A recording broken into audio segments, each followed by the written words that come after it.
В первую детскую поликлинику ребенок поступил с тяжелым отравлением. Трехлетнего малыша осмотрел педиатр и направил его к кардиологу для дальнейшего обследования. Заместитель главного врача, детский кардиолог Баян Джабраилова, отказалась осмотреть малыша, сославшись на то, что у нее неприемный день. Этот ребенок, он был на руках у матери, который мы знаем 3,5 года, он весит где-то 16-17 килограмм. Состояние оценивалось как средней тяжести. Конечно, допущена ошибка. Осмотрен он был только после моего звонка. Оказана неотложная помощь после этого и переправлен карета скорой помощи во вторую детскую горбольницу.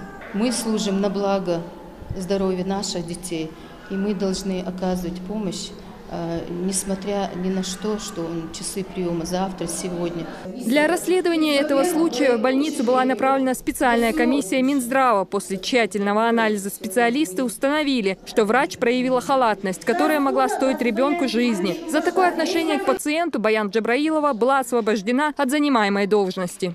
К сожалению, приходится констатировать, что это не единичные случаи, но мы моментально реагируем оперативно, и для предупреждения подобных случаев проводится массовая профилактическая работа. У нас есть заместитель по духовно-нравственному воспитанию, заместитель министра, который ежедневно проводит среди медицинских работников в лечебных учреждениях эту работу.